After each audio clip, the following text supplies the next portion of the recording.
시청자 여러분, JTBC 뉴스룸을 시작하겠습니다. 최상병 사건과 관련해 대척점에 서 있는 두 인물은 사건을 경찰에 넘기라고 했다가 번복한 이종섭 당시 국방부 장관, 그리고 여기에 항의하다 항명죄로 기소된 박정훈 전 해병대 수사단장입니다. 이 두 핵심 인물의 법정 대리인, 변호사들이 저희 뉴스룸에서 토론을 했습니다. 이렇게 공개 토론을 하는 건 이번이 처음인데 뜨거웠던 토론은 잠시 뒤 전해드리도록 하고 먼저 정부가 오늘 갑자기 밝힌 석유 개발 계획 소식입니다. 윤석열 대통령이 직접 동해 바다에 140억 배럴의 석유와 가스가 매장돼 있을 수 있다고 밝혔습니다. 이 발표 내용부터 보시고 전문가와 함께 짚어보겠습니다. 첫 소식 김태영 기자입니다. 윤석열 대통령이 첫 국정 브리핑을 열고 포항 영일만 앞바다에 막대한 양의 석유와 가스가 매장돼 있을 가능성이 높다는 물리탐사 결과를 직접 공개했습니다. 최대 140억 배럴 규모로 1998년에 발견된 동해 가스전의 300배가 넘는 규모라고 밝혔습니다. 우리나라 전체가 천연가스는 최대 29년, 석유는 최대 4년을 넘게 쓸 수 있는 양이라고 판단됩니다. 지난해 2월부터 미국의 심해기술평가 전문 기업에 의뢰한 결과입니다. 석유 가스전 개발은 물리탐사, 탐사시추, 상업개발 등 3단계로 진행되는데 윤 대통령은 오늘 산업통상자원부에 실제 석유와 가스가 얼마나 존재하는지 탐사시추 계획을 승인했습니다. 최소 5개의 시추공을 뚫어야 하는데 한 개당 1,000억 원 넘게 소요됩니다. 금년 말에 첫 번째 시추공 작업에 들어가면 내년 상반기까지는 어느 정도 결과가 나올 것입니다. 이날 윤 대통령의 첫 국정 브리핑은 8분 전 기자들에게 공지됐습니다. 4분 동안 발표한 뒤 외교 일정을 이유로 질의응답은 하지 않았습니다. 야당은 시점을 문제 삼았습니다. 윤석열 대통령의 이번 발표가 하락세의 지지율을 전환하기 위한 국면 전환용 발표는 아닌지 매우 의심스럽습니다. 관련 보고를 듣는 순간 이거다 싶었나요? 바닥 수준인 지지율을 끌어올릴 수 있는 호재로 보이던가요? 대통령실은 현안이 있을 때 중요 사안을 보고하는 기회를 갖기로 했다며 시점에 특별한 이유가 있는 건 아니라고 설명했습니다. JTBC 김태영입니다. 이 지역은 1970년대 박정희 정부 때도 석유를 발견했다고 했던 곳입니다. 그땐 원유가 아닌 정제된 경유로 밝혀지며 해프닝으로 끝이 났었는데 정부는 그때보다 기술과 해석 능력이 많이 발전했다고 설명했습니다.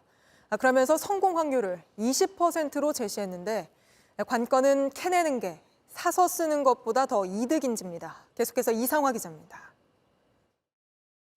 정부는 당장 연말부터 동해 대형 석유전 시추에 나선다는 계획입니다. 내후년까지 꾸준히 시추를 이어갈 예정인데 최소 5개 시추공을 뚫어봐야 매장량 등 구체 정보를 알 수 있다는 겁니다. 집이 물로 채워져 있을 수도 있고 가스로 채워져 있을 수도 있고 오일이 채워져 있을 수도 있는데 그거는 시추를 해야만 알아요. 해당 지역은 포항 영일만 38km에서 100km 일대인데 정부는 아직 첫 시추 지역이 어딘진 언급하지 않았습니다. 다만 시추 성공률은 20%라며 5번을 뚫으면 성공할 수 있는 수준이라고 자신했습니다. 이 같은 판단은 미국 심해자원 평가 업체 액트지오사의 평가 결과가 바탕이 됐다고 했습니다. 동해 석유전 가능성은 1976년 박정희 정부 당시에도 제기됐습니다. 하지만 곧 원유가 아닌 정제된 경유로 밝혀지면서 해프닝으로 끝나기도 했습니다. 정부는 이에 대해 당시와 달리 기술과 해석 능력이 많이 발전한 만큼 단순 비교는 어렵다고 설명했습니다. 결국 관건은 경제성입니다. 시추 결과 석유 및 가스질이 어떤지, 매장량이 정확히 얼마인지 알아야 채굴 경제성 계산이 나오는데 아직은 언급하기 이르다는 평가도 많습니다. 특히 1조 4천억 원 수익을 냈던 동해 가스전은 대륙붕으로 수심이 비교적 얕았지만 이번엔 1km 넘는 심해라 채굴 비용이 더 커질 걸로 보입니다. 그러니까 국내에서 발견은 됐어도 그거를 채굴해서 쓰는데 돈이 너무 많이 들면 수입하는 것보다 더 비싸면 사실 개발 안 하는 게 낫거든요. 현재 석유공사가 자본 잠식에 빠진 만큼 재정을 얼마나 충당해야 할지도 관건입니다. JTBC 이상화입니다. 정부는 매장된 석유와 가스의 경제적 가치가 삼성전자 시총의 약 5배라고 설명했습니다. 그러자 오늘 석유, 가스 관련주들이 줄줄이 상한가를 찍었는데 전혀 관계없는 종목도 급등하며 묻지마 투자 현상을 보였습니다. 공다송 기자입니다. 정부는 포항 영일만 일대에 매장된 석유와 가스의 경제적 가치가 국내 시총 1위 삼성전자의 5배에 맞먹는다고 설명했습니다. 금액으로 따지면 2천조 원이 넘습니다. 최대 매장 가능성 140억 배럴 얘기를 하고 있는데 그 140억 배럴로 현재 가치로 따져보면 삼성 총 시총의 5배 정도가 됩니다. 국내 증시에서 에너지 관련주들이 즉각 반응했습니다. 한국가스공사 주가는 38,700원으로 마감하며 신고가를 경신했습니다. 대통령 발표 15분 만에 거래량이 5배 뛰더니 결국 상한가로 장을 마쳤습니다. 도시가스와 LPG, 셰일가스 관련주들도 일제히 최고가를 기록했습니다. 곧 시추가 진행될 거란 기대감에 파이프와 밸브 제조회사들까지 줄줄이 상한가를 찍었습니다. 그 여파로 오늘 코스피는 1.7% 올랐습니다. 하지만 회사 이름에 석유란 단어가 들어가거나 단지 에너지 관련업이란 이유로 덩달아 뛴 종목도 적지 않습니다. 알고 보니 단순히 주유소를 여러 개 운영하거나 아스팔트나 건물 방수용품을 주력 상품으로 하는 업체도 있습니다. 탐사 단계인 거잖아요. 여전히 불확실성이 굉장히 큰 거고 뚜렷한 상관관계도 없어 보이는데 주가가 급등하는 현상들이 나타나고 있거든요. 아직 시추 성공 여부가 가려지지 않은 상황에서 수혜를 받는 기업도 한정적인 만큼 전문가들은 신중한 투자를 당부했습니다. JTBC 공다솜입니다. 네, 오늘 정부 발표 궁금한 점들이 많습니다. 전문가에게 직접 물어보겠습니다. 서울과학기술대학 유승훈 교수 연결돼 있습니다. 네, 교수님 안녕하세요. 네, 안녕하십니까? 네, 바로 이거부터 여쭤보겠습니다. 우선 정부가 발표한 최대 매장 추정치 140억 배럴인데 정말 이 정도라면 채산성, 그러니까 캐서 쓰는 게 사서 쓰는 것보다 더 이득이 있는 건가요? 그거는 좀 따져봐야 되는데요. 일단 140억 배럴이라고 하는 거는 사실 엄청난 양입니다. 우리나라가 매년 한 10억 배럴 정도 수입을 해서 우리가 한 3, 4억 배럴 정도를 사용하고 있거든요. 따라서 140억 배럴이라면 한 40년까지도 쓸 수 있는 양이기 때문에 우리에게 상당히 많은 양이긴 합니다만 경제성 여부, 채산성 여부는 좀 더 따져봐야 됩니다. 그럼 왜 그렇죠? 보통 중동에서 석유와 천연가스가 나게 되면요. 중동은 그냥 파이프만 꽂으면 사실은 석유와 천연가스가 나는 반면에 이번에 우리의 동해 영일만에서 발견된 그 석유와 천연가스의 경우에는 그 해저 1km를 내려가야 됩니다. 그래서 해저 심해에서 생산을 해야 되기 때문에 비용이 굉장히 많이 발생할 수 있어서 경우에 따라서는 수입해서 쓰는 것이 훨씬 더 비용이 적게 들 수 있어서 우선 기술적으로 이것을 개발하는 것이 타당한지를 따져봐야 되고요.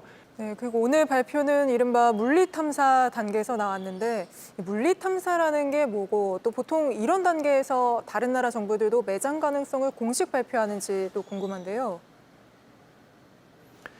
네, 보통 탐사는 물리탐사를 먼저 하고 나서 이제 시추탐사로 넘어가게 되는데요. 물리탐사는 쉽게 얘기해서 우리가 어딘가를 이렇게 때리게 되면 그 파가 진동이 저 반대쪽에서 캐치를 하게 되는데 그게 이 땅 속에 석유나 천연가스가 매장이 되어 있으면 그 파의 모양이 특별하게 관측이 됩니다. 그 다음에 실제로는 시추를 해서 땅 속에 얼마나 매장되어 있는지를 구체적으로 파악하는 시추탐사의 단계로 넘어가게 되는데요. 물리탐사만 하고 나서도 경우에 따라서는 발표를 하고 다음 단계로 넘어가기 위한 예산을 확보하기 위한 공론화 작업이 이루어지기도 합니다. 네, 그 정부가 탐사 시추 성공률 20%를 거론을 했는데 그럼 이게 석유가 나올 가능성이 5분의 1은 된다는 뜻인 건가요? 네, 그렇습니다. 그러니까 기술적인 타당성이 확보가 되는 비중이 통상 20% 정도 되기 때문에 정부가 성공할 확률이 5분의 1이라고 밝힌 거고요. 그거는 기술적인 성공 가능성만 5분의 1이고 이제 경제적으로 이게 타당한지를 또 따지는 과정에서 사실은 성공 확률은 조금 더 낮아질 수 있습니다. 네, 그리고 또 이번에 정부의 원유 보존 가능성을 컨설팅해줬다는 미국 액트지오사에 대해서 또 우리 정부는 메이저 업체라는 식으로 설명을 했는데요. 우리 국민들에게는 생소한 업체인데 혹시 뭐 평가라든지 평판에 대해서 들어보신 적이 있으십니까? 네, 들어본 기업입니다. 특히나 이 기업은 그 심해의 그 땅속, 그러니까 이번에 영일만에 1km 밑에 석유와 그 천연가스의 매장량이 발견됐다는 건데요. 이와 같이 그 심해에 시추할 수 있는 능력을 갖춘 어떤 글로벌 기업이라고 볼 수 있고요. 네, 알겠습니다. 오늘 말씀 여기까지 듣겠습니다. 서울과기대학교 유승훈 교수님이었습니다. 고맙습니다.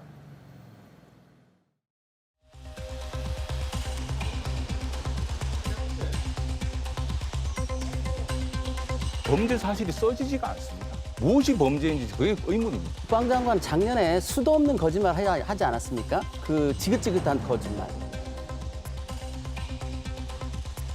가정적으로 대통령이 차분하게 지시를 하면 아무 문제가 안 되는데 좀 목소리 크게 해서 거칠게 얘기하면 그게 범죄입니까? 그게 범죄로 바뀝니까? 촉파긴 했으나 그게 경로는 아니냐? 아니다. 판단에 따라 다르다. 이렇게 말이 바뀌고 있는 거 아닙니까 지금? 대통령하고 어느 부분이 틀립니까? 자, 어떤 부분이 거짓말이에요? 자, 7월 31일 날 11시 54분에 전화 받은 거 인정을 안 하셨지 않습니까? 인정을 안 한 게 아니라 밝힐 수 없다고 했습니다. 저희는. 왜냐하면 네, 이종섭 당시 국방부 장관과 박정훈 당시 해병대 수사단장의 변호사들이 펼치는 대리전은 잠시 뒤 전해드리겠습니다. 네, 오늘 토론에서는 윤석열 대통령과 이종섭 당시 장관의 통화 등이 쟁점이 됐는데 오늘 오동훈 공수처장이 이 통화 기록들을 확보하는 데 빈틈이 없도록 하겠다고 밝혔습니다. 이 기록들은 오는 7월이면 차례로 사라집니다. 박병현 기자입니다. 오동훈 공수처장은 헌법재판소장을 예방한 뒤 최상병 사건에 대한 입장을 밝혔습니다. 국민들의 관심이 있는 사건에 저희들 통화 기록에 대해서 확보하는 데 대해서 빈틈이 없도록 최선을 다하겠습니다. 이종섭 전 국방부 장관과 윤석열 대통령의 통화 사실이 수사에 영향을 끼치느냐에 대한 답이었습니다. 대통령실 관계자나 사무공간에 대한 강제 수사 질문에도 답을 했습니다. 이제 7월 달에 이제 통화 기록 시한이 이제 지나니까 그런 부분 관련해 가지고 저희들이 놓치는 점이 없도록 통화 기록 확보에 만전을 기하겠습니다. 통신사들이 통화 기록을 저장하는 기한은 1년입니다. 이 사건이 지난해 7월 말부터 8월 초까지 이뤄졌기 때문에 통화 기록 보존 기한이 약 2달 정도 남아 있습니다. 지금까지 공수처가 확보한 통화 기록은 박정훈 전 해병대 수사단장 항명 재판에 제출된 군 관계자들의 것이 대부분입니다.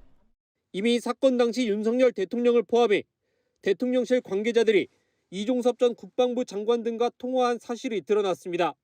하지만 대통령실 관계자들에 대한 통화 기록은 아직 직접 확보하지 못했습니다. 기록 보존 기한이 곧 끝나가는 상황에서 공수처가 왜 대통령실 관계자들이 국방부 측과 접촉했는지 실제 통화 기록을 확보해 나설지 주목됩니다. JTBC 박병현입니다. 남북이 군사적 충돌을 막기 위해 서로 적대 행위를 중지하기로 한 9.19 남북 군사 합의가 사실상 폐기 수순을 밟게 됐습니다. 정부가 북한의 오물풍선 등을 문제 삼으며 합의 전체 효력을 정지시키겠다고 한 건데 이에 따라 북한이 반발해온 대북 확성기 방송도 다시 할 수 있게 됩니다. 김재현 기자입니다. 국가안보실이 9.19 군사합의 전체 효력을 정지하는 안을 내일 국무회의에 상정하겠다고 밝혔습니다. 안보실은 북한의 폐기 선언으로 유명무실화된 9.19 군사합의가 우리 군의 대비 태세에 문제점을 초래하고 있다고 밝혔습니다. 그러면서 이번 전체 효력 정지로 군사분계선 일대의 군사훈련이 가능해지고 북한 도발에 충분하고 즉각적인 조치를 가능하게 해줄 것이라고 했습니다. 2018년 평양 남북 정상회담을 계기로 나온 9.19 군사합의는 상호 적대 행위를 금지하는 내용으로 남북 간 안전핀 역할을 해왔습니다. 그동안 우리 정부는 북한 도발이 있을 때마다 합의 파기를 검토만 하다가 북한 오물풍선 살포를 계기로 6년 만에 사실상 폐기 결정을 내린 겁니다. 정부가 예고한 대로 심리전 수단인 대북 확성기를 재개할 근거도 마련됩니다. 그동안 북한 정권은 대한민국 체제의 우월성과 북한의 잔혹성을 알리는 대북 확성기에 민감하게 반응해왔습니다. 군 당국은 오물풍선 대응 조치로 대북 확성기 재개를 검토하자 북한이 풍선 살포를 중단했다고 보고 있습니다. 다만 탈북민 단체가 다시 대북 전단을 날리겠다고 예고해 긴장의 불씨는 남아 있습니다. 오는 6일부터 한국 드라마와 가수 임영웅 노래 등이 담긴 USB 5,000개와 대북 전단 20만 장을 북측으로 보낸다는 계획입니다. 6일이면 좀 바람이 바뀐다고 하니까 바람이 부는 측가 보낸다고 하지 않았습니까? 정부에서는 대북 전단 살포에 대해서는 자제시킬 수 없다는 입장입니다. JTBC 김재현입니다. 김건희 여사의 명품백 수수 의혹과 관련해 가방을 건넨 최재형 목사가 김 여사에게 명품 화장품도 줬다고 주장하면서 당시 상황을 적은 메모를 검찰에 제출했습니다. 여기엔 김 여사가 비서를 시켜 화장품 포장지를 그 자리에서 뜯었고 누군가와 통화하면서 금융위원 임명도 언급했다고 적혀 있습니다. 연지환 기자가 취재했습니다. 최재형 목사는 지난달 31일 두 번째로 검찰에 소환돼 조사를 받았습니다. 김건희 여사가 인사청탁과 관련된 통화를 하는 걸 직접 보고 명품백을 전달하며 촬영을 해야겠다고 마음먹었다고 주장했습니다. 금융위원을 임명하는 이런 모습을 보고 충격을 받아서 결국은 이렇게 잠입 취재, 언더커버를 통해서 이게 김건희 여사의 부정부패가 이제 폭로가 된 건데. 명품백을 전달하기 3개월 전인 2022년 6월 20일 최 목사가 샤넬 화장품을 들고 김 여사를 만났을 때입니다. 최 목사는 당시 상황을 6쪽에 걸쳐 적어놨습니다. 이 메모엔 그분을 금융위원으로 임명하라고 라는 말을 한 뒤 알았어 잠시만이라고 했다며 비서의 책상으로 가서 메모를 했다고 적혀 있습니다. 화장품을 건넨 직후 상황도 써놨습니다. 김 여사가 정모 비서에게 포장지를 뜯으라고 지시했다며 부인이 추천했다고 하자 사모님께 정말 감사하다고 전해달라고 했다고 썼습니다. 다만 이때는 최 목사가 촬영을 하지 않아 메모를 뒷받침할 물증은 없습니다. 최 목사가 검찰에 제출한 카카오톡엔 선물을 사놨다며 대통령과 맥주 한잔 했으면 좋겠다고 했고 김 여사가 언제 시간이 날지 모르겠다고 하자 최 목사는 은밀하게 전달만 하고 싶다고 한 내용이 담겼습니다. 화장품을 건네기 사흘 전엔 쇼핑백 사진을 보내며 시간 약속을 잡았습니다. 최 목사는 화장품과 명품백을 들고 갔을 때 유모 비서가 자신을 안내해줬다며 주고받은 메시지도 검찰에 냈습니다. JTBC 연지환입니다. 이런 가운데 국민의힘은 김정숙 여사의 인도 방문을 놓고 외유성이었다고 문제 삼으며 김 여사에 대한 특검법을 발의했습니다. 또 당시 김 여사 방문이 결정된 이후 기존에 없던 타지마할 일정이 추가됐고 출장 비용도 늘어났다고 주장했는데 민주당에선 김건희 여사 방탄을 위한 거냐는 반발이 나왔습니다. 유정화 기자입니다. 2018년 10월 5일 문화체육관광부가 외교부에 보낸 공문입니다. 당시 문체부는 도종환 장관의 인도 방문에 협조를 요청한다며 뉴델리 아유디아 방문 일정과 민간 항공기 편명을 명시했습니다. 그런데 출장 이틀 전 작성된 공문에선 전용기로 편명이 변경됐고 러크나우 지역 일정도 추가됐습니다. 그 사이 10월 26일 인도 총리의 초청장을 받고 김정숙 여사의 인도 방문이 결정된 겁니다. 또 김정숙 여사의 출장 마지막 날 타지마할 일정이 더해지면서 아그라 경유 일정이 추가됐고 결국 소요 예산도 2천만 원가량 더 늘었다고 했습니다. 공문을 공개한 박수영 의원은 김 여사의 인도 방문이 인도 정부 측 초청이 아니라 문재인 정부의 셀프 초청이라는 걸 뒷받침하는 것이라고 주장했습니다. 여당은 김 여사가 장관 특별수행원 자격으로 순방을 간 것도 당초 영부인의 단독 외교라고 했던 주장과 다르다고 꼬집었습니다.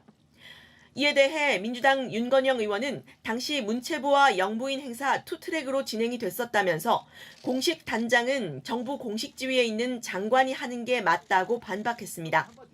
국민의힘은 김정숙 여사 특검법을 발의했습니다. 국민의 혈세로 버킷리스트 관광을 위해 셀프 초청에 나선 정황, 당초보다 15배 혈세를 투입하고 이것이 사실이라면 명백한 국정농단입니다.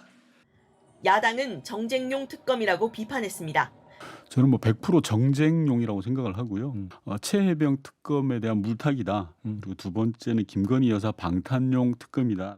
JTBC 류정화입니다.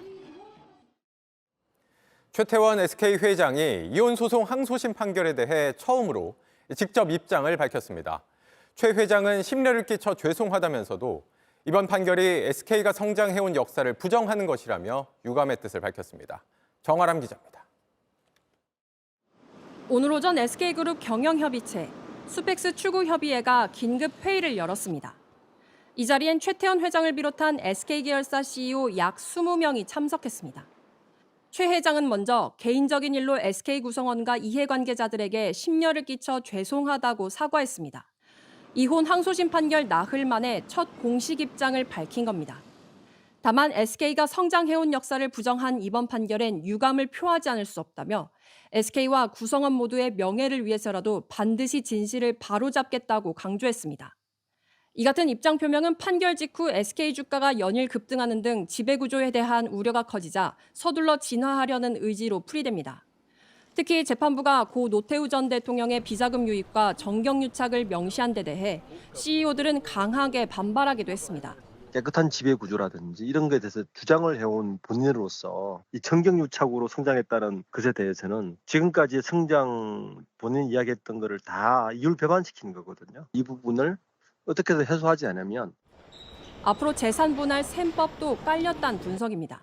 비자금에 대한 거를 법원에서 인정을 해버렸기 때문에 이게 만약에 인정이 안 되면 금액이 확 떨어질 수 있는 지점이 생기잖아요. 그래서 그거를 좀 강조했던 게 아닌가.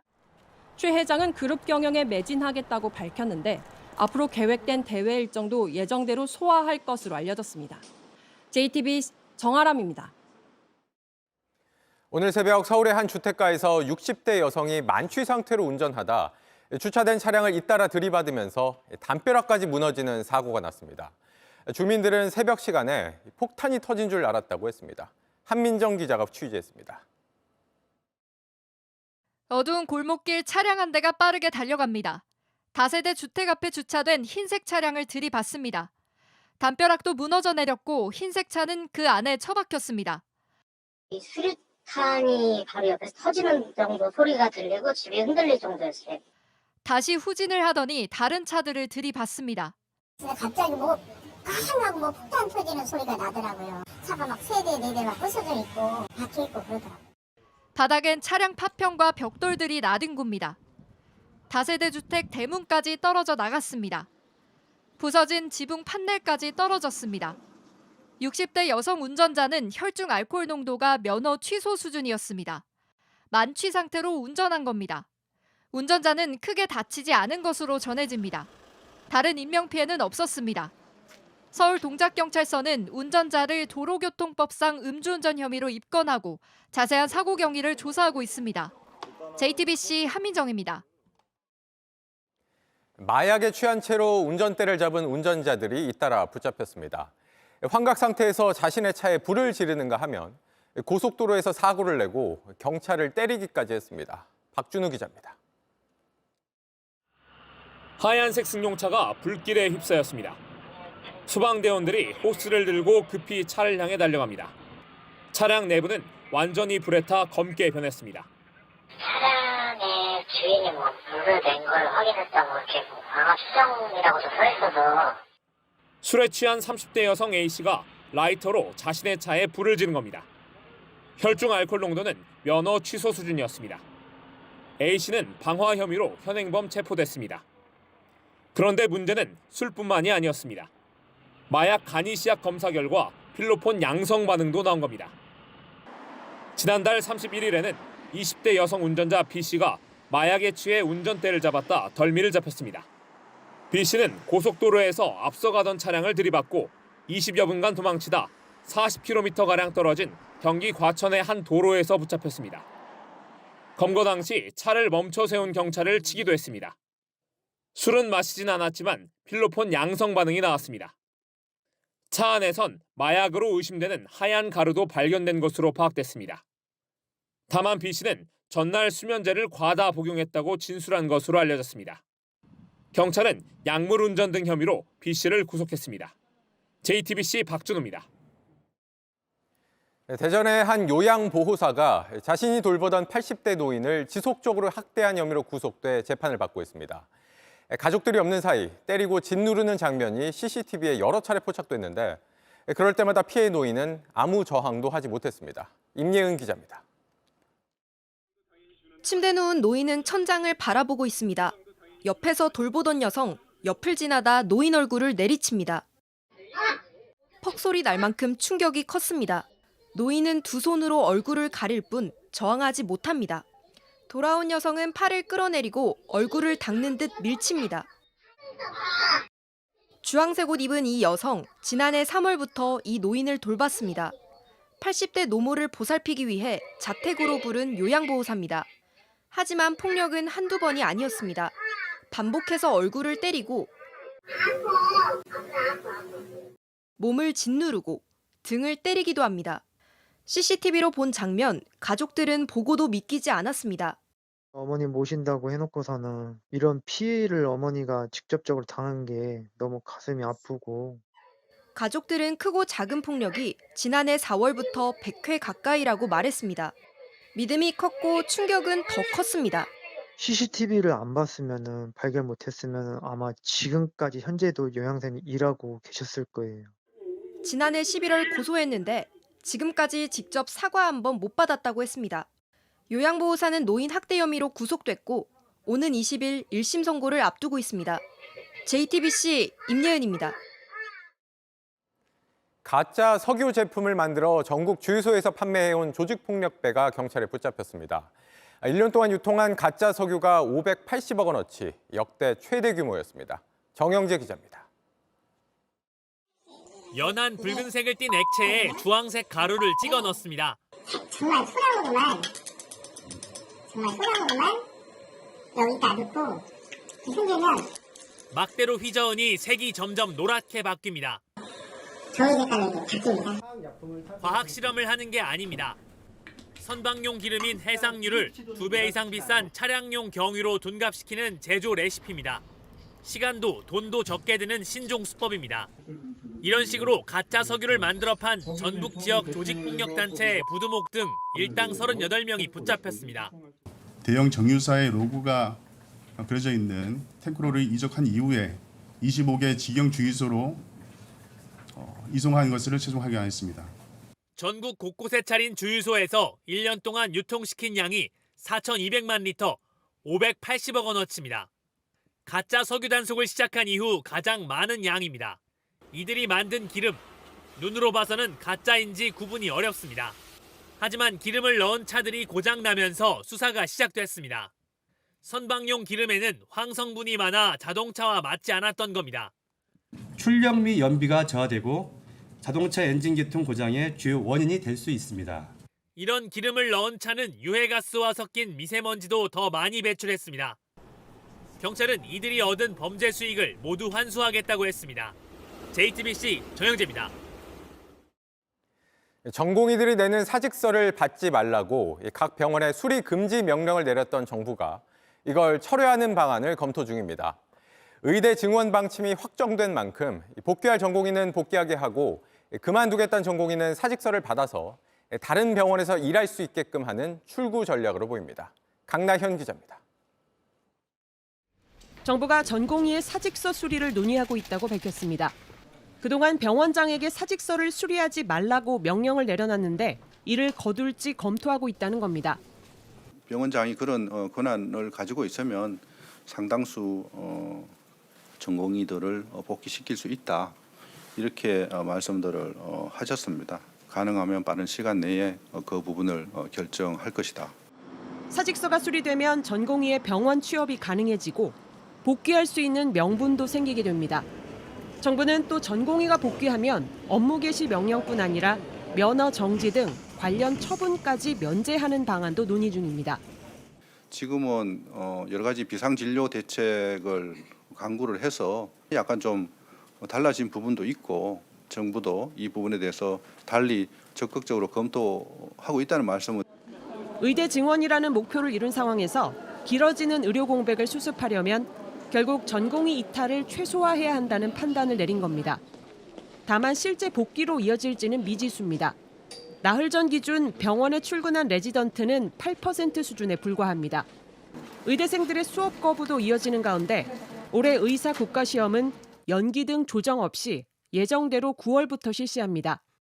시험을 준비하고 있는 응시자들이 있으므로 이들에 대한 신뢰 보호를 위해 예년과 동일한 시기에 시험을 시행하고자. 이런 가운데 대한의사협회는 이번 주 안에 총파업 찬반 투표를 진행합니다. 이미 증원이 확정된 데다 개원이 참여가 저조할 것으로 예상되면서 추가 동력 확보는 쉽지 않을 것으로 보입니다. JTBC 강나현입니다.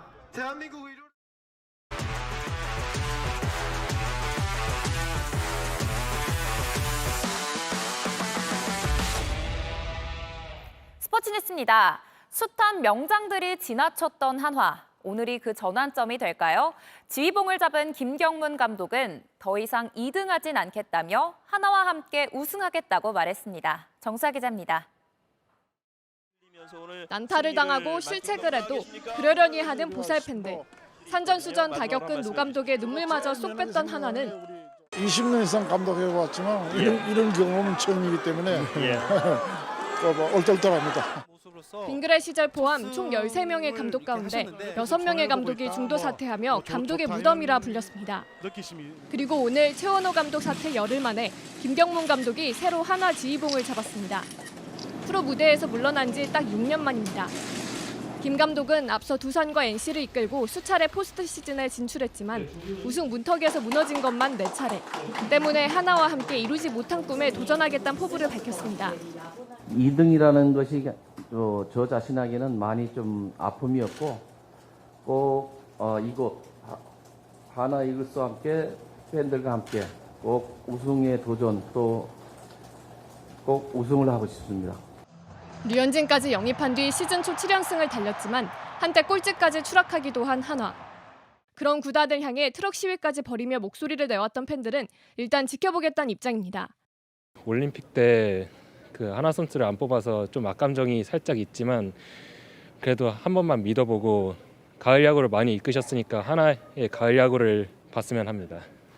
오늘 선수단과 첫 만남을 가진 뒤 수원으로 이동한 김경문 감독은 내일 KT전에서 한화 감독으로 첫 승에 도전합니다. JTBC 정수아입니다.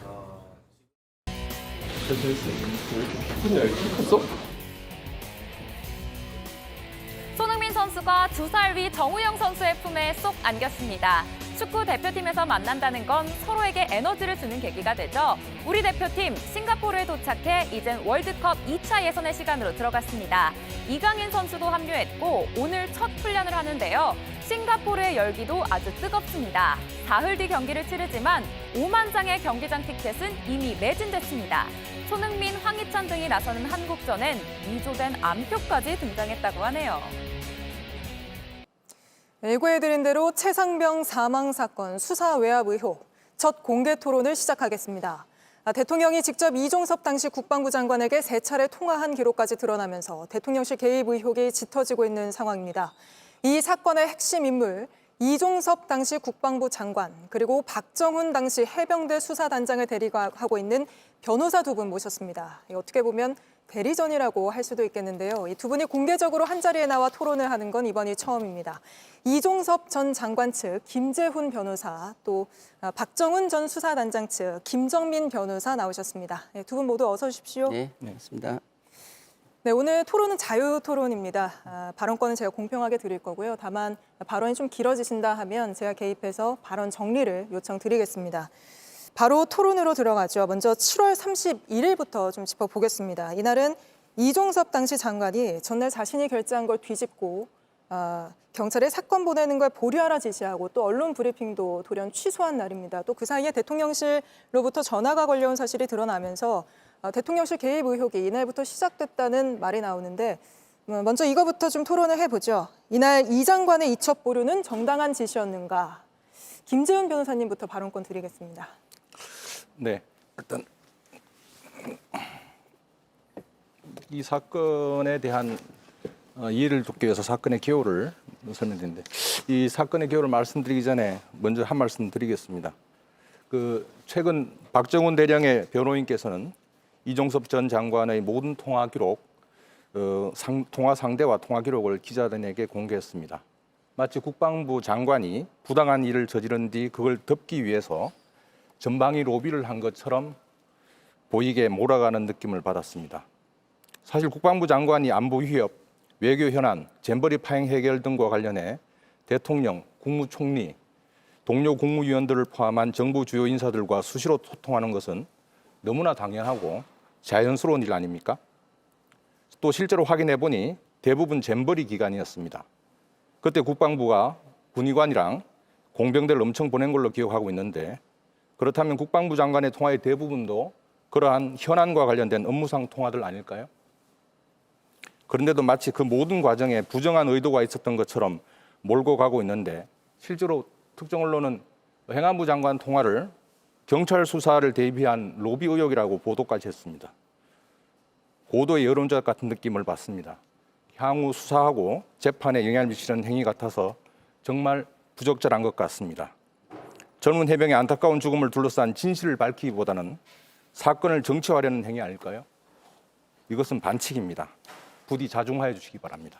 네, 지금 토론 주제보다는 다른 입장을 먼저 밝히신 것 네. 같아서 이거는 김정인 변호사님한테 바로 반론권을 드려야겠습니다. 지금 국방장관 작년에 수도 없는 거짓말 하지 않았습니까? 그 지긋지긋한 거짓말, 국회에서의 거짓말, 심지어 해병대 사령관은요 법원에 군사 법원에 나와서까지도 거짓말했습니다. 그동안 거짓말을 해왔기 때문에 믿을 수 없기 때문에 저희가 그것을 공개를 한 겁니다. 그리고 지금 언론에서 주목하는 부분은 여러 가지가 있지만 저희가 주목하는 부분은 8월 2일, 7월 30일 이 부분입니다. 당시 통화가 객관적으로 문제가 없다면 다 검증이 되겠죠. 그 부분을 공개한 부분은 그동안 대통령과 그다음에 국방장관이 국민에 대한 신뢰를 저버리고 거짓말을 밥 먹듯 했던 거, 그거부터 먼저 지적하지 않을 수 없습니다. 네, 김재현 변호사님 반론권 다시 드릴까요? 네, 거짓말을 밥 먹듯이라고 했는데 거짓말 그렇게 한 적 없습니다. 제가 이따가 다 설명드리겠습니다. 네, 자, 네. 말씀 토론에 따라서 진행. 네, 그러면 바로 네. 다시 원래 저희가 잡았던 그 주제로 돌아가겠습니다. 7월 31일 이종섭 장관의 이첩 보류 지시, 정당한 지시였습니까? 김정인 변호사님부터 하시죠. 네, 일단 사건의 이해를 돕기 위해서 사건의 개요부터 먼저 설명을 드리겠습니다. 패널 좀 보시면 7월 28일 날 해병대 수사단장이 유족에게 사건 처리 방향을 설명합니다. 이때 관계자 8명에 대해서 업무상 과실치사 혐의가 인정된다고 경찰에 넘기겠다, 이첩 예정이라고 유족에게 설명합니다.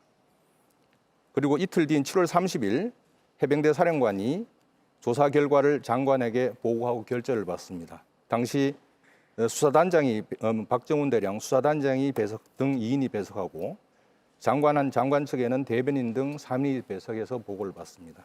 대변인이 배석한 것은 조치 결과 보고가 아니라 언론 브리핑 관련 보고라 해서 대변인이 배석합니다. 장관 7여단장 및 초급 간부 임명 등 처리에 대해서 장관이 의문을 제기했지만 유족에게 이미 앞서 본 바와 같이 이미 처리 방향을 설명했다는 보고에 장관은 서명을 합니다.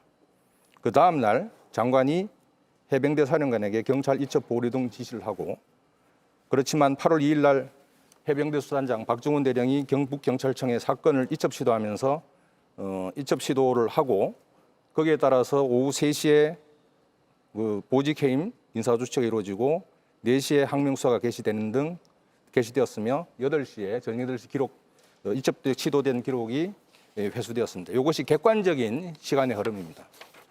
자, 그러면 이첩 보류 지시 등이 위법하냐? 결론부터 말씀드리겠습니다. 장관으로서 법령이 부여한 직무상 권한에 따라서 정당하게 업무를 처리한 것입니다. 장관은 군사경찰 직무의 최고 지휘자, 감독자입니다. 법률상 그렇습니다. 구체적 사건에 관한 것으로 보더라도 해병대 사령관하고 국방부 검찰단장에게 지휘 감독권을 행사했으므로 절차적으로도 정당합니다. 자, 지금 사건 이첩은 해병대 수사단장의 고유 권한이기 때문에 상관의 개입은 위법하다라는 것이 측이 박정훈 단장 대령 측의 주장 같습니다. 박정훈 단장은 군사법원법상에 법령상 의무가 있을 뿐이지 수사단장에게 법률상 독립적 수사 권한이 없습니다. 자, 장관 등에게 아무런 권한이 없다면 애당초 직권남용 권리행사방해죄는 성립될 수 없습니다. 그리고 7월 30일 장관의 이첩 보류 지시가 정당하더라도 7월 30일 날 결재하였다가 다음 날 취소하면 위법이다. 전날 했으면 정당한데 다음 날 했으면 취소하고 하면 위법이다. 이런 법리는 없습니다. 자, 다시 한번 결론적으로 말씀드리면 장관의 지휘에서 권한에 따라 이루어진 정당한 행위이고 네. 라고 생각합니다. 네, 알겠습니다. 김정인 변호사님. 네, 일단 뭐 이 부분이 사망 원인 범죄의 인지와 이첩에 대해서 수사 지휘권이 미치느냐 이 부분도 좀 다툼이 있습니다. 만약에 이 부분이 아예 수사 지휘 대상이 아니라면은 두 가지가 성립할 겁니다. 뭐냐면 국방부 장관이 그런 명령을 내린 것 자체도 직권남용이 안 될 거고요. 또 그 명령에 따르지 않았다라는 해도 항명도 안 될 겁니다. 근데 그 부분에 대해서는 아직 판례가 없고 다툼이 있습니다. 그러면 전제해서 수사 지휘권의 대상이 된다라고 전제하고 제가 말씀을 드리겠습니다. 자, 이걸 한번 보실까요?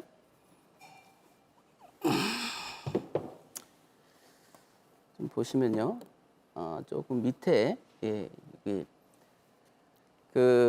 결국 수사 이 이첩 보류의 목적이 무엇이냐가 중요하지 않겠습니까? 이첩 보류가 무엇이냐?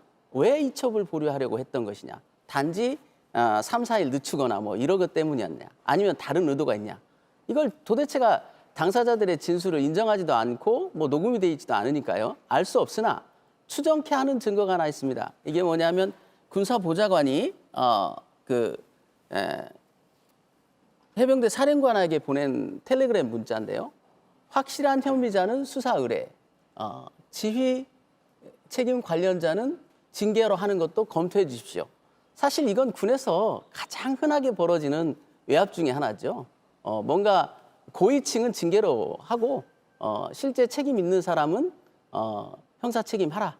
이게 아주 검은 속내를 드러내는 겁니다. 이런 명확한 증거가 있지 않습니까? 이건 당시 우즈베키스탄의 국방장관과 함께 있으면서 이 박진희 군사보좌관의 표는 국방장관이 수시로 자기가 쓰기도 했고 문자도 보냈습니다.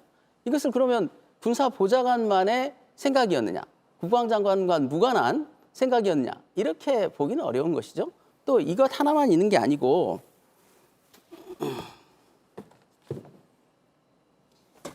이건 당시 이제 정종범 해병대 부사령관이 받아 적어온 국방장관의 지시사항이라고 받아 적어왔습니다.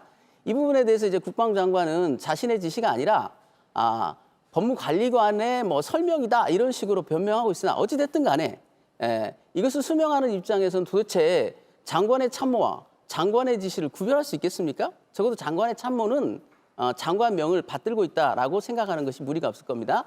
7번 항에 보면 이런 게 있습니다. 법적 검토 결과 사람에 대해서 조치하면 안 된다. 없는 권한 행사다. 아니 법령상에 인지해서 이첩하는 것을 명백한 권한, 의무로까지 규정해 놓고 있는데 있지도 않는 권한이랍니다. 이런 회계망측한 법리 오해. 이걸 터잡아서 무엇을 획책했느냐.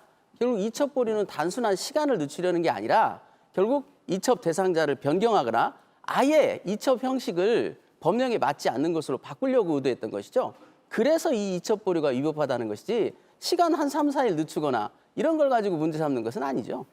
8월 2일 통화도 한번 얘기를 해보시죠. 그럴까요? 8월 2일에 이제 윤석열 대통령이 이종섭 장관에게 직접 전화를 했습니다. 8월 2일은 이종섭 장관이 경찰에 이첩한 사건 회수해오라 지시하고 또 박정훈 수사단장을 항명죄로 수사하라고 지시한 날이죠.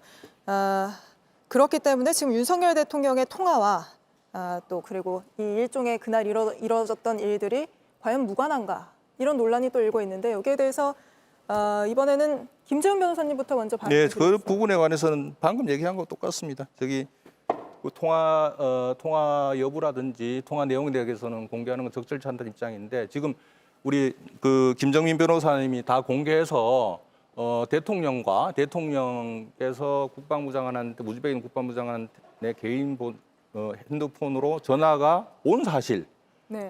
나왔잖아요. 뭐 그거야 뭐 이미 오픈됐으니까 어쩔 수 없는 통화 내용에 대해서 말씀드릴 수 없습니다. 자, 그러면 통화 내용은 어차피 알 수가 없으니까요. 객관적인 통화 사실만 한번 열거를 해봅시다. 대통령이 전화하기 전에 조태용 안보실장이 문자를 보내고요. 그 다음에 전화를 합니다. 그렇죠? 보이지 않습니까? 그 다음에 대통령은 3번씩이나 전화를 합니다. 총 시간이 18분이 넘어요. 자, 그 시간은요, 점심시간이에요. 그러면 대통령께서는 이종섭 국방장관만 통화했냐고요. 지금 MBC 보도에 나오지 않습니까? 그 시간대에 다른 그 안보실 사람들, 안보 관련 국가부처하고도 여러 번 통화를 했다는 거예요. 결국 점심도 안 드시고 통화를 한 겁니다. 이게 외국에 나가 있는 국방장관한테 뭐 이게 무슨 별난 사태가 벌어졌습니까? 북에 침공이 있었습니까? 중요한 쟁점이 뭐였습니까? 그 당시에. 잼버리요? 국방장관은 지금 우즈벡에 나가 있어요. 물론 잼버리라고 지금 변명을 하고 있습니다만 누가 봐도 도대체 납득이 안 되지 않습니까? 8월 2일 그 이첩이 강행된 그 직후에 11시 13분에 보고를 받고 그다음부터 12시 7분에 대통령이 전화가 와요. 또 나온 팩트 있지 않습니까? 이시연과 유재현의 통화, 이런 모든 것들이 가리키는 게 뭡니까? 이 전화, 수도 많은 전화는 결국은 박대령 사건이 아니고서는 일어날 수 없는 사건들 아니었느냐라고 의혹을 갖는 건 너무나 당연한데 아무런 해명도 안 해요. 심지어 최상병 관련돼서는 전화한 게 아니다. 근데 무엇으로 전화했는지 모른다. 그게 작년 7월 31일 날 대통령 경로를 감추던 때와 뭐가 다릅니까 도대체? 대통령 경로도 감춰왔지 않습니까? 이제 드러나니까 뭐라고 합니까? 뭐 적법한 지시였다 이런 말을 하고 있지 않습니까? 내용을 밝히세요. 그다음에 평가는 국민들이 할 겁니다. 자, 그럼 여기서도 잠시 좀 정리를 하고 넘어가야 될 것 같은데요. 네. 김정민 변호사님 발언하셨기 때문에 지금 대통령실에서는 이 전화가 최상병 사건과 전혀 무관한 전화였다 이렇게 얘기를 하고 있는데 이종섭 장관 측 입장은 어떻습니까? 그 내용에 대해서 언급하는 것이 적절치 않다는 입장입니다. 마찬가지로 마찬가지 밝힐 수 똑같은 없다는 입장이고요. 다만 수가리 지금 말씀하셨으니까 그래서 그 지금 통화 내용에 대해서 상상의 나라를 펼치시는데 그렇게 해서 장관이 그 뒤에 어떤 위법 행위가 발생했나요? 그걸 한번 묻고 싶습니다. 그 통화 이후에 어떤 위법 행위가 발생했습니까?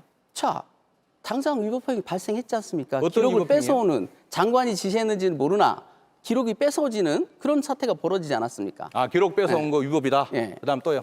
그다음에 항명 수사 개시, 그다음에 보직 해임도 결국은 대통령 선인지 장관 선인지 외부의 입김에 의해서 작용한 것 같아요. 그 부분에 대해서도 지금 공수처가 수사하고 있는 거 아니겠습니까? 자, 그러면은 그렇게 위법한 절차를 통해서 박정훈 단장이 보직 해임을 당했는데 그 수원 민사법원에서 그 집행정지 절차 신청했는데 어떻게 됐습니까?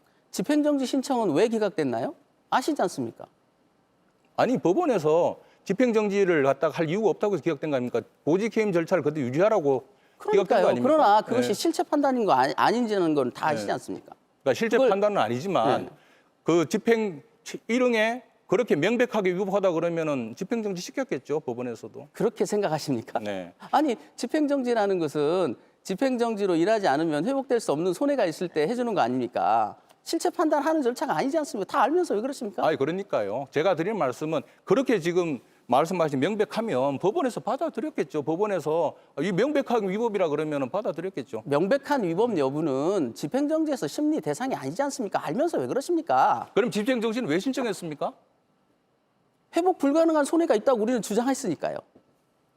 아, 법원에서 회복 불가능한 손해가 없기 때문에 예, 그렇다는 그렇다고 겁니까? 합니다. 알겠습니다. 왜냐하면 보직 해임은 나중에 취소되면 다 회복이 된다는 거예요. 그거와 실체 판단과 무슨 관계가 있습니까? 네, 계속해서 열띤 네. 토론하고 해주시고 계신데요. 다음 주제 좀 넘어가 보겠습니다. 네. 그 혐의자 8명을 지목해서 경찰에 넘긴다는 보고를 받고 윤석열 대통령과 VIP가 경로했다는 이른바 경로설에 대해서도 두 분이 정반대 입장을 갖고 계신 걸로 제가 알고 있습니다. 두 분 모두 지금 자료를 찾고 계신 것 같은데 이종섭 전 장관 쪽에서는 VIP가 경로한 적 없다 이런 입장문도 밝히셨는데 김재훈 변호사님부터 네. 발언권 드리겠습니다. 방금 말씀하신 대로 7월 31일 경로 아마 7월 31일 경로설 얘기하는 모양입니다. 경로했다는 것. 7월 31일 이첩 보류 그날 당일이죠. 장관은 순직 해병 사건, 해병 순직 사건 관련해서 대통령으로부터 경로 접한 적 없습니다. 그러니까 대통령이 장관한테 경로했다? 그 사실 아닙니다. 그런 경로를 갖다가 받은 적 없습니다. 접한 사실 없습니다. 그리고 지금 경로 그러는데요. 지금 오늘 지금 대화 내용이 경로 수준인지 모르겠습니다만은 어느 정도가 되어야 경로인지. 경로 여부는 발언자의 하고 청취자의 두 사람의 관계도 중요하고 제일 중요한 거는 듣는 사람이 느끼는 주관적 감정에 따라서 경로 여부가 결정되는 것 같습니다. 평가가 다를 수 있습니다. 즉 경로라는 것 자체가 법률적인 용어가 아닙니다. 또 제가 말씀드리고 싶은 거는 자 가정적으로 대통령이 차분하게 지시를 하면 아무 문제가 안 되는데 좀 목소리 크게 해서 거칠게 얘기하면 그게 범죄입니까? 그게 범죄로 바뀝니까? 세상에 경로가 법률적으로 이렇게 해가 문제가 된다는 것은 제가 처음 들어봅니다. 네, 김정희 변호사님. 저 그래서요. 계속 말씀드리지만 무엇을 접하긴 하신 것 같아요. 경로를 접한 사실이 없다고 하는데 뭘 접하시긴 하셨지 않습니까? 그래서 뭘 접했느냐고 물어보는데 답을 안 하세요. 그래놓고 경로라고 평가하는 건 잘못됐다라고 얘기하는 거거든요. 자, 무엇을 접했냐고요. 처음에는 대통령과 아무것도 접점이 없다고 했지 않습니까? 작년에는. 근데 지금에 와가지고는 접하긴 했으나 그게 경로는 아니냐? 아니다? 판단에 따라 다르다? 이렇게 말이 바뀌고 있는 거 아닙니까, 지금? 그리고요, 대통령이 경로했느냐, 화를 냈느냐, 안 냈느냐도 법적으로 아주 넌센스는 아닙니다. 왜냐하면요, 그 지시한 사람의 의지가 그 표현 속에 담겨 있는 거거든요. 경우에 따라서는 그것이 폭행 협박까지는 아니더라도 위력이 될 수 있고요. 상대방의 의사를 제압하는 그런 요건이 될 수도 있어요. 법적 판단은 다 문제고요. 일단 팩트, 무엇을 접했느냐, 무슨 얘기를 했느냐. 국민들이 알고 싶은 건 그렇습니다. 물론 저희 박정훈 대령도 알고 싶죠. 박정훈 대령이 들었다는 그 말 있지 않습니까? 이런 일로 사단장을 형사처벌하면 대한민국에서 누가 사단장을 한단 말인가? 좋아요. 차분한 목소리로라도 그렇게 말씀하셨나요? 그거에 대해서 확인해 주실 의사가 있으십니까? 자, 화 안 냈어요. 조용히 평온한 목소리로, 아주 온화한 목소리로, 자, 이런 일로 사단장을 처벌하면 대한민국에서 누가 사단장을 한단 말인가? 이런 요지의 말씀은 있었습니까? 제가 그 관련해 말씀드릴게요. 자, 아까 말씀하신 뭐 경로가 법률적 의미가 있는데 그럼 피해자가 국방부 장관이네요. 그 경로하면은 그 상대방 의사를 제압한다 그러니까. 근데 우리는 그런 피해를 받은 바 없다고 제가 밝혔고요. 또 마찬가지예요. 그 지금 그 의문을 가지고는 통화 이후에 7월 31일 날 국방부 장관이 어떤 위법행위를 했습니까? 위법행위를 한 게 뭡니까? 그 부분은요, 아까 다 설명드렸지 않습니까? 설명 저는 이해가 안 됩니다. 이해가 안 되는 네. 부분은 재차 설명해도 이해 안 되시지 않습니까? 알겠습니다. 그럼 재차 설명을 하려고 그러면 저보고 어떡하라고 해요? 그럼 저도 다시 한번 물어볼게요. 자, 그 톤이나 무서우면 이런 느낌 빼고 우리가 요지는 있지 않습니까? 그건 답변을 드렸는데요. 대통령과의 통화 내용을 밝히지 않는다고. 한 번만 더 물어볼게요. 그날 온화한 목소리든 어쨌든 간에 이런 일로 사단장을 처벌하면 대한민국에서 누가 사단장을 한다는 말인가? 이런 요지의 말씀은 있었습니까? 없었습니까? 확인해 주실 수 없으십니까? 없습니다. 확인해 줄 수 없습니다. 됐습니까? 예. 왜 확인해 주실 수 없는지도 좀 설명을 그거는 아까 말씀드렸다시피 대통령과 대통령실 관계자와 장관이 의사소통 과정에 있는 내용을 공개하는 것은 적절치 않습니다. 이 내용뿐만 아니라 향후 업무 처리하는 데 있어서도 굉장히 큰 문제고 그 부분은 일관된 입장입니다. 제가 좀 반론을 그 부분에 드릴까요? 자기의 범죄 사실과 관련된 거니까 진술 안 하는 걸로 저는 해석하고 있습니다. 범죄 사실과 관련되려고 하면 앞부분이 어떤 범죄라고 말씀해 주시면 좋겠습니다. 네. 예, 그러면 지금 이 자리에서 공개된 자리에서는 밝힐 수 없지만 뭐 공수처 수사 그래도 밝힐 수 없습니다. 밝히지 않을 겁니다. 공수처 수사에서도 마찬가지로 이런 쟁점 부분들에 대한 사실관계를 밝힐 수 없으신 건가요? 박정훈 대령이 증인으로 법정에서도 증인으로 예정돼 있는데요. 뭐 마찬가지입니다. 저희들 입장에서는 장관 지낸 사람으로 공개하는 것이 적절치 않은 부분은 공개하지 않을 예정입니다. 김정희 변호사님 관련해서 뭐 발언하고 싶으신 거 있으면 발언하셔도 됩니다. 지금 이제 그 부분도요. 국방장관이 발언하시지 않더라도 들은 사람들이 다 있을 겁니다. 왜냐하면 공개적 회의에서 나온 거 아닙니까? 심지어 그 회의는 대통령 주관 회의이기 때문에 회의록이 있다는 말도 있어요. 그다음에 8월 2일 날 그 통화도요. 국외에 나간 국무위원 같은 경우는 보관하고 있는 핸드폰이 전부 다 그 보안 점검 시스템에 의해서 녹음된다는 얘기도 있습니다. 저희가 그 부분은 증거를 신청해서 확보하도록 하겠습니다. 네, 알겠습니다. 토론 시작한 지 벌써 꽤 시간이 지났습니다. 시간 관계상 뉴스룸에선 여기까지 전해드리고 잠시 기다려주시면 전체 토론 영상은 유튜브에서 또 확인하실 수 있습니다. 뉴스룸 저희가 준비한 소식은 여기까지입니다. 시청해주신 여러분 고맙습니다.